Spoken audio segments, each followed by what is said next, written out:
She was working alone in a Surrey tanning salon. It was the middle of the day. The phone rang, then it rang again. By the time anyone noticed something was wrong, she was gone. No witnesses, no alarm, no explanation. That same afternoon, a bank machine captured a face and a debit card that didn't belong to him. 9 days later, police say they knew who took her. 9 days later, he was dead. No arrest, no trial, no verdict. This is the case that ended before it could be judged.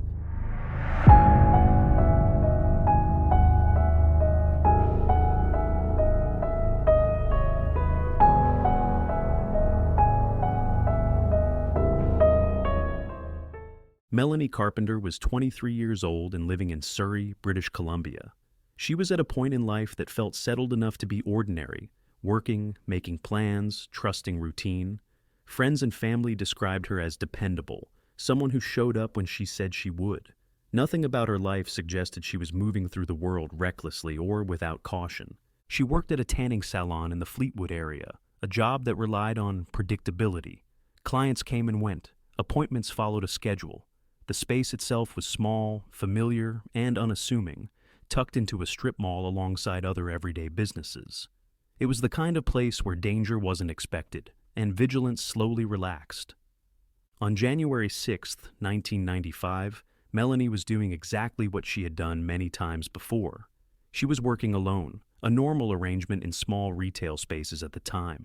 There were no warnings posted on the door, no security guard nearby, no sense that this day would be different from any other. The routines of the job had become a form of trust in the space, in the public, in the system around her. That trust mattered because it explains how quietly this could happen. There was no dramatic scene, no visible struggle that drew attention. Whatever unfolded did so within the narrow window of ordinary life, where interruptions don't immediately register as threats. That quiet is part of what makes this case so unsettling. When people later tried to understand how Melanie could disappear from the middle of the day, this was the part they returned to. Not what she did wrong, but how normal everything was. She wasn't breaking routine. She was following it. And that normalcy would become one of the hardest things to reconcile after she was gone. January 6th began like any other workday for Melanie Carpenter. The tanning shop opened, appointments were expected, and the hours stretched ahead in a familiar way. Nothing in the morning suggested urgency or danger. It was the kind of day where time moves quietly, marked only by phone calls and customers coming through the door. At some point, the phone rang. Then it rang again. The caller presented himself as someone interested in business, asking questions that didn't immediately raise alarms. Later, investigators would come to believe these calls were deliberate, designed to engage Melanie and establish trust. At the time, they sounded like part of the job. What is known is limited, and that limitation matters. There are no confirmed witnesses who saw Melanie leave the salon. There is no surveillance footage showing a struggle or a forced exit. Whatever happened occurred within a narrow window, leaving behind only absence and unanswered questions. When her employer returned later that day, the scene was wrong in small but unmistakable ways. The salon was empty. Melanie was gone. The cash register was open, and her personal belongings were still inside. It was clear she hadn't planned to leave for long, if she had planned to leave at all. Police would later emphasize what wasn't there. No note, no message, no sign of a voluntary disappearance. Melanie had vanished in the middle of the day, from the middle of her life. The ordinariness of the setting only deepened the concern. By the end of January 6th, this was no longer treated as a simple missing person case. Later that same day, investigators were given their first concrete lead. A bank machine recorded a transaction using Melanie Carpenter's debit card. $300 was withdrawn, hours after she was last seen at work. The withdrawal itself was ordinary, but the person using the card was not. Security footage captured a clear image of the man at the machine. In 1995, this kind of visual evidence carried real weight. Surveillance cameras were not reminders on every corner, and a recognizable face could quickly become the center of an investigation. Police now had something they could show the public. The footage was released, and attention shifted almost immediately. Tips began coming in. The man in the video was identified as Fernand Auger. He was a drifter with a known criminal history who had recently been released on parole. For investigators, the connection between the card, the footage, and Auger narrowed the focus of the case. From that moment on, the search was no longer abstract. Police began tracking Augur's movements across British Columbia and into Alberta. The investigation took on urgency, driven by the belief that Melanie had been abducted and that time still mattered. What began as a disappearance was now being treated as a serious, violent crime. That sense of momentum was brief. Before police could make an arrest or ask a single question, the trajectory of the case would change again. The evidence pointed somewhere, but the person at the center of it was already slipping out of reach. Fernand Augur was 37 years old when police identified him as the man in the bank footage. He was not unknown to authorities, and his name did not surface by chance. Investigators linked him to Melanie Carpenter's disappearance based on the debit card use and his movements in the days that followed.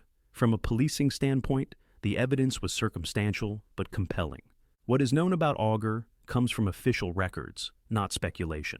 He had a criminal history that included serious violent offenses. He had served time in prison and was released on parole in August of 1994, less than 5 months before Melanie disappeared. His release placed him back into the community under supervision, a detail that would later become central to public reaction. Police believed Augur used deception rather than force to gain control. The suspicious phone calls made to the salon fit that theory, though no witness ever confirmed seeing him with Melanie. This lack of direct observation would haunt the case, even as investigators became increasingly confident in their conclusions.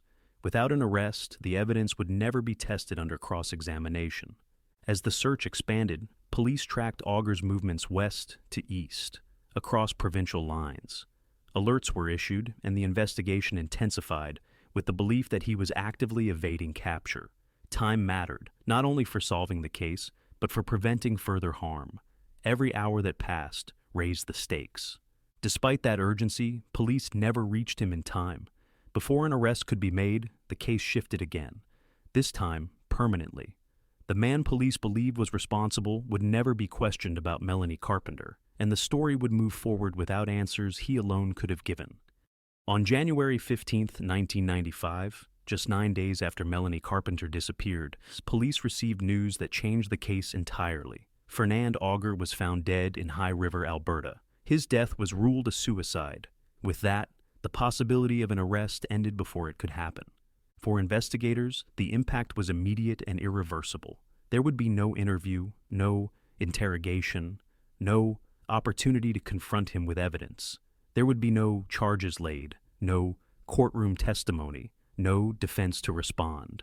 The justice system, designed to test truth through process, was cut short.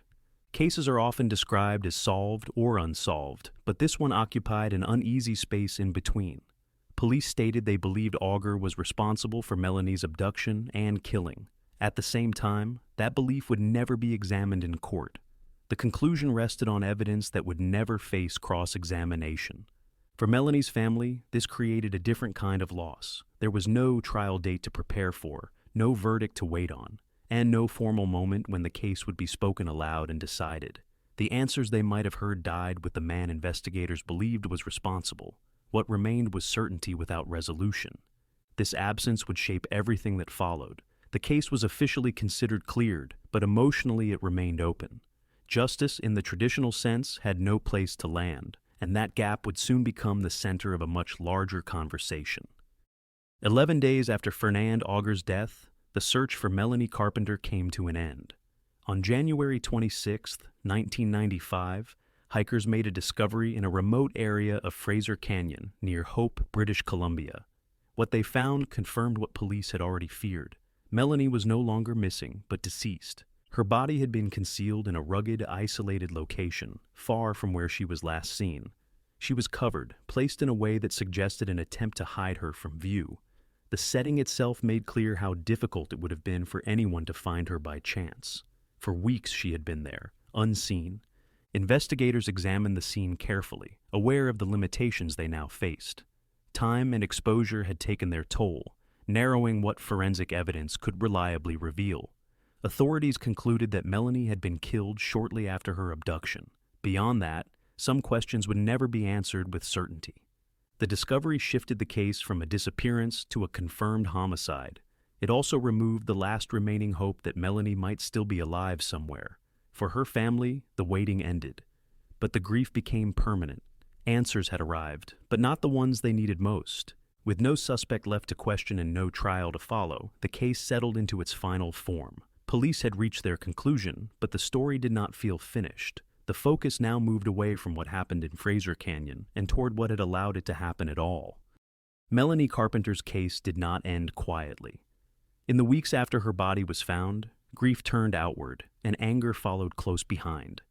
In Surrey and across British Columbia, people gathered to demand answers that no investigation could now provide. The focus shifted from one man's actions to the system that had allowed him to be free. Rallies drew thousands, many carrying Melanie's name on signs and banners. Speakers questioned how someone with a documented history of violent crime had been released back into the community. The timing of Augur's parole, so close to Melanie's disappearance, became impossible to ignore. For many, this was no longer just a tragedy, but a failure. The conversation quickly moved beyond local streets and into national politics. Members of Parliament referenced Melanie Carpenter's case during debates on parole and public safety. Her name entered the public record, tied to broader concerns about supervision, risk assessment, and accountability. This was one of those moments when a single case reshaped a larger conversation. What made the reaction different was the absence of a trial. There would be no courtroom to absorb public anger or provide a formal reckoning. The justice system had no final act to point to, no sentence to explain. In that vacuum, public scrutiny turned toward policy instead. Melanie Carpenter became a symbol in a way her family never asked for. Her case was cited as evidence that something needed to change, even if no single reform could undo what had already happened. The question was no longer only who was responsible, but what responsibility looked like going forward, and that question would linger long after the crowds dispersed. When a case ends without a trial, closure becomes a complicated word. For Melanie Carpenter's family, there was no day in court to prepare for, no testimony to hear, no verdict to mark an ending. The investigation reached its conclusion on paper, but emotionally it stopped short. The certainty police expressed could not replace the process that never happened. In the years that followed, Melanie's name remained tied to questions rather than conclusions. What happened in those final hours was never fully reconstructed. No one ever explained decisions made in real time or motives formed in private. The silence left behind by Fernand Augur's death became permanent. Families in these situations often describe a different kind of grief. There is loss, but there is also unfinished business, conversations that never took place, answers that were never tested. Each new detail in the public record brought clarity, but not resolution. The absence of contradiction or confirmation kept the story suspended. For the public, the case slowly faded from headlines, but it never truly disappeared. It resurfaced in policy discussions, in victim advocacy, and in the memories of those who followed it closely. Melanie Carpenter became a reminder of how justice can be interrupted, even when investigators are confident in their conclusions. What remains is not a mystery in the traditional sense, but a question about limits. Limits of evidence, limits of process, limits of what the system can offer when a case ends too soon. And for Melanie's family, that reality became part of life itself. Melanie Carpenter's story doesn't end with a verdict, because there never was one. What remains instead is a set of facts that point in one direction, and a process that stopped before it could speak for itself. Police reached their conclusion, but the justice system never had the chance to test it. That gap is where this case continues to live. It's tempting to look for certainty in moments like this, to believe that confidence alone is enough. But justice is more than an answer. It's a process meant to withstand scrutiny. When that process ends early, even strong evidence can feel incomplete. For families, that absence is not abstract. It becomes something they carry. Melanie Carpenter's case also forces a harder conversation about responsibility beyond one individual. It asks what safeguards exist, how risk is measured, and what supervision truly means once someone is released back into the community. These questions don't belong to the past. They remain relevant because the systems they examine still operate today. Remembering Melanie is not about revisiting fear or assigning blame where the law cannot.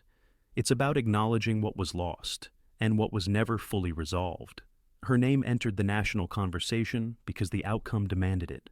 And decades later, the questions her case raised are still waiting to be answered. Thanks for joining us once again. This was one of those cases that really stayed with me long after we finished researching it. There's no courtroom ending here, no moment where everything is tested and resolved. It just stops. And that kind of ending always feels heavy. I felt the same way. What struck me most was how familiar the public reaction felt, even though this happened nearly 30 years ago. People weren't just grieving, they were asking how this could happen, and whether the system was actually doing what people assumed it was doing. That feeling hasn't gone away. When you look at what's happening today, especially in the GTA, it's hard not to see the parallels. We've seen a rise in violent incidents and large police operations like Project Hydrogen, where authorities have openly said many of those arrested were already out on bail, often with conditions. That detail keeps surfacing, and it's exactly the kind of thing that fuels public anxiety. The question is the same when people were asking in 1995, how is risk being managed once someone is back in the community? And it's not just about one demographic anymore. We're also seeing growing concern around youth violence, including very serious offenses involving teenagers. That adds another layer of complexity, because the justice system is trying to balance rehabilitation, accountability, and public safety all at once. For families affected by violence, those distinctions can feel very far removed from their reality. We saw how real that fear is this past summer with the killing of a father in Vaughan. That case hit a nerve for a lot of people because it felt sudden, random, and deeply personal. Moments like that push these conversations out of policy rooms and into everyday life. They make people ask whether the safeguards we rely on are actually working. And that's why debates around bail reform and mandatory minimums keep coming back. For some Canadians, stricter rules feel like the only way to restore trust in the system. For others, there's real concern about fairness and long-term consequences. What's clear is that these debates don't come from theory. They come from loss. Melanie Carpenter's case is a reminder that none of this is new. The language has changed and the policies have evolved. But the core questions are still here. Who gets released? How is risk assessed? And what happens when the system gets it wrong? Remembering Melanie isn't about reopening old wounds for the sake of it. It's about understanding why these conversations keep resurfacing and why they matter so much to Canadians today. Behind every debate is a real person and a family that has to live with what happened. Before we wrap up, we want to say thank you. Northern Dark has now passed 400 subscribers on YouTube and is closing in on 75,000 views, and that support genuinely means a lot to us. Every listen, every share, and every thoughtful comment helps keep this show going.